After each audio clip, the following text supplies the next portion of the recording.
Mukunda jewellery మొట్టమొదటి factory outlet హనుమకొండలోనే అతిపెద్ద jewellery mart December 14న గొప్ప ప్రారంభం. మనకెప్పుడు అలవాటు ఉండేది గత శతాబ్దంలో. ఇప్పుడు మీ ఇళ్లల్లో అమ్మమ్మలు, బామ్మలు, తాతగారులు ఎవరు ఉంటారో వాళ్ళు చిన్నప్పుడు కూడా చూసుంటారు. కానీ మర్చిపోయాం మనమంతా కూడా. ఇంత ఆధునికులం కదా, స్పుట్నిక్ యుగంలో ఉన్నవాళ్ళం కదా, ఆచారాలన్నీ పాడేసి వాటన్నిటి ఏమంటున్నాం, 3 ఆచారాలండి, తెలివి తక్కువ అండి అంటూ ఉంటాం మనమంతా. అది అలాంటి దానికి సంబంధించిందే ఒక ప్రశ్న. రాగి చెంబులో నీళ్లు మంచం కింద పెట్టుకోమంటారు, పైగా ఈశాన్య దిశలో పెట్టుకోమంటారు. దానికి అర్థం ఏమిటండి, కారణం ఏమిటండి? ఏమిటో ఈ వాస్తు పేరు చెప్పి మా చెవుల్లో పూలు పెట్టేస్తున్నారండి. ఏం చేద్దంటే ఈశాన్యంలో చెంబు పెట్టుకోండి, ఫలానా తోట ఫలానా పెట్టుకోండి, తెల్లారగానే ఫలానా ఇన్ని చెప్పేసరికి మేము మంచం సర్దుకునేసరికి నిద్రపోవడానికి వెడితే మంచం సర్దుకోవడానికే 15 నిమిషాలు పడుతుందండి అన్నాడు ఒక ఆయన. మిత్రుడా, దీని అర్థం ఇది కాదు. అసలు మంచం ఎలా ఉండాలో ఎవరైనా గమనించారా? వాస్తు లోపల ఎక్కడైనా కానీ ఇలాంటి చోట్ల కానీ ఎవరైనా చెప్పారా? ఉపనిషత్తు చెప్పిందయ్యా మంచం ఎలా ఉండాలన్నది. ఏమిటది? పంచాగ్ని విద్య అని ఒకటి ఉంది, అలాగే పంచశయన విద్య అని ఒకటి ఉంది. మంచానికి ఎప్పుడు కూడా 5 లక్షణాలు ఉండాలి. 5 లక్షణాలు మాట్లాడితే అది ఉపన్యాసం అవుతుంది, దాని జోలికి వెళ్ళలేదు. రాగి చెంబు నీళ్ళ దగ్గరకు వస్తున్నాం. ఒకప్పుడు పడక గదనే కాదు, అసలు నిద్రపోతున్న వాళ్ళు పక్కనే మంచినీళ్ళ చెంబు పెట్టుకునేవారు. ఎందుకోసం అంటే మధ్యలో దాహం వేస్తే తాగడానికండి. కానీ మధ్యలో దాహం వేస్తే తాగడానికన్నది ఒకటి మాత్రమే. అవసరం లేకపోయినా కానీ చక్కగా రాగి చెంబులో నీళ్లు పెట్టుకునేవారు. అన్నట్టు రాగి చెంబులో నీళ్లతోటి వేరే పనులకు కూడా పెడుతుండేవారు వెనకటి రోజుల్లో. అందుకని రాగి చెంబు అంటే గుర్తు వేరే ఉంది, కంగారు పడకండి. ఎందుకు ఇది అంటే దీనికి కారణాలు ఉన్నాయి. చాలా అందమైన కారణం కృష్ణ యజుర్వేదం చెప్పింది. ఏమిటో తెలుసునా? మనము రాత్రి నిద్రపోతున్నాం అనుకోండి, బెడ్ ల్యాంప్ పెట్టుకుంటాం. ఎందుకు పెట్టుకోవాలండి బెడ్ ల్యాంపు? అవసరమే ఉందండి అంటారు చాలామంది. దానికి వాస్తు శాస్త్రంలో చెప్తారు కారణాలన్నీ కూడా. నేను వాస్తు జోలికి వెళ్ళలేదు, విషయంలో అంతరార్థం ఏమిటో చెప్తాను. ఏమిటంటే మనం నిద్రపోతున్నామంటే దానికి నిద్రకి ఒక గౌరవం ఉంది. వెనకటి రోజుల్లో ఎవరైనా పెద్దవాళ్ళు నిద్రపోతుంటే ఎవరో వచ్చి అడిగారు, తాతగారినారా, బాబాయ్ గారినారా అంటే నిద్రపోతున్నారని చెప్పేవారు కాదు, భగవద్గుణానుసంధానంలో ఉన్నారు. నిద్రపోతున్నా అంటే సుష్టు ఆపీతో భవతి, భగవంతుని దగ్గరలో ఉన్నారని అర్థము. అంటే తాత్కాలికంగా నిద్రపోతున్నా కూడా భగవద్గుణానుసంధానము, అద్భుతమైన ఆనందంలో ఉన్నారని అర్థం అన్నమాట. అలాంటి నిద్రపోయే సందర్భంలో మనకి ఇబ్బందులు కలుగుతాయని కొందరిని ప్రార్థించి మనం నిద్రపోవాలి. ఎలాగో తెలుసా? యజ్ఞ మండపంలో యజ్ఞం చేస్తున్నాడు ఆ అధికారి, ఇంటికి వెళ్ళిపోవడానికి ఉండదు సాధారణంగా. అక్కడ యజ్ఞమండపంలోనే నిద్రపోవాలి. కానీ నిద్రపోతే ఈ యజ్ఞం పాడు చేయడానికి వచ్చే రాక్షసులు ఉంటారు చూసారా, ఆ రాక్షసులు వాడి ప్రాణం తీస్తారు. అందుకని అగ్నికి దండం పెట్టి ఒక శ్లోకం, ఒక మంత్రం ఉంది. అవిటది, అగ్నే వ్రతపతే త్వం వయం సుమందిషీమహి త్వం సుజాగృహి. మేము నిద్రపోతుంటాం, నువ్వు మెళకువగా ఉండు. దేనికో తెలుసా? రక్షసానాం అపహత్యై, మమ్మల్ని నాశనం చేయడానికి వచ్చే రాక్షసులు ఉంటారే వాళ్ళని తొలగించు.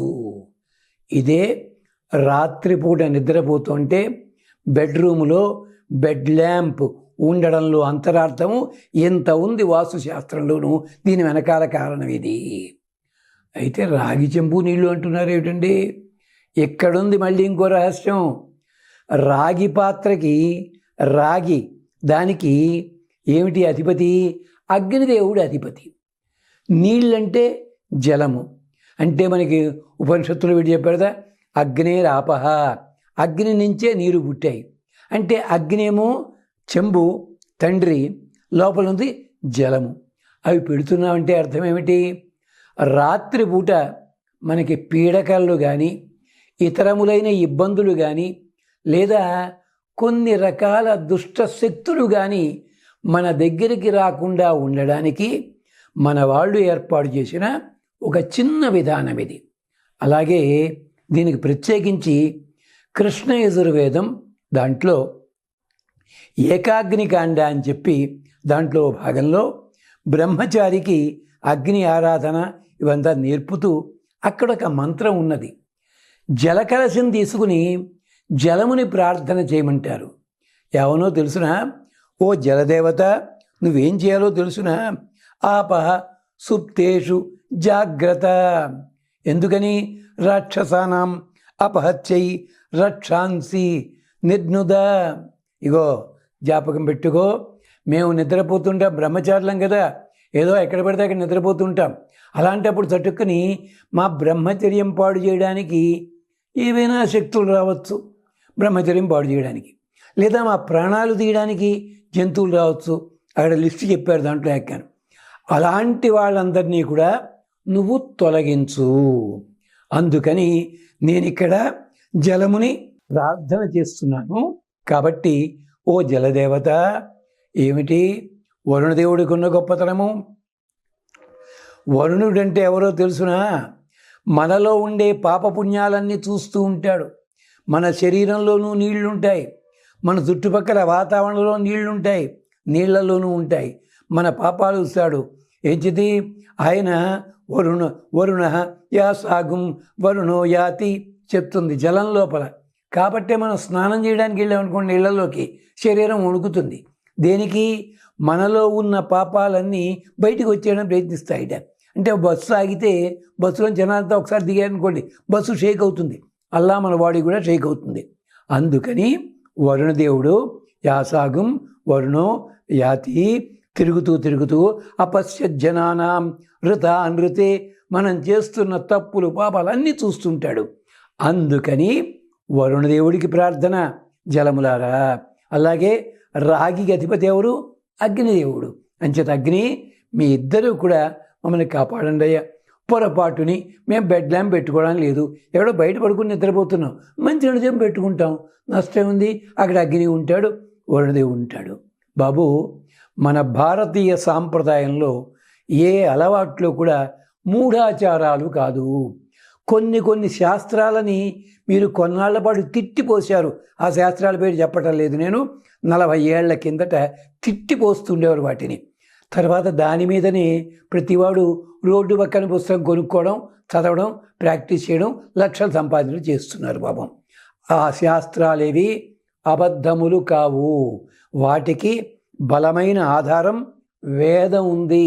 వేదంలోంచే ఈ శాస్త్రాలన్నీ పుట్టాయి, అక్కడి నుంచి వచ్చినవి ఇవి అన్నట్టు.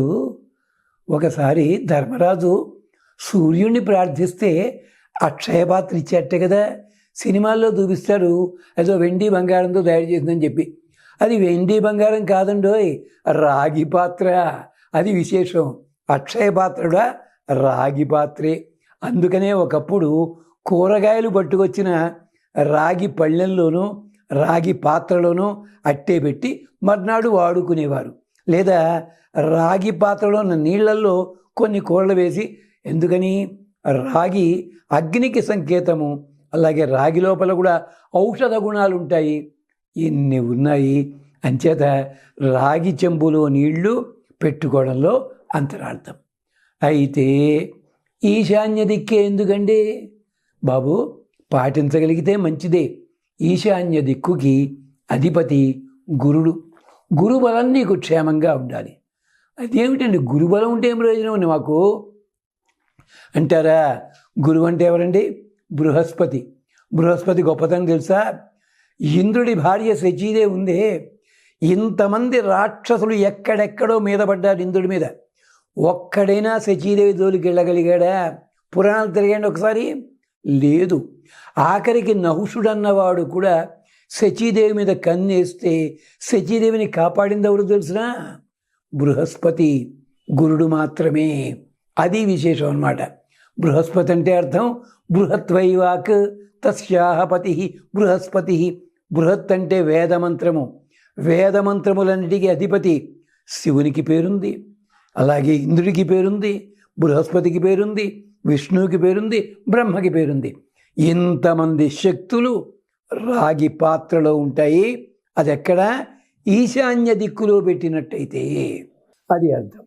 అంచేత మీరెప్పుడైనా కొన్ని ఆచారాలు పాటించేటప్పుడు ఆచారాల్లో ఉన్న వాటికి అంతరార్థం మీకు తెలియకపోతే తెలుసుకునే ప్రయత్నం చేయండి.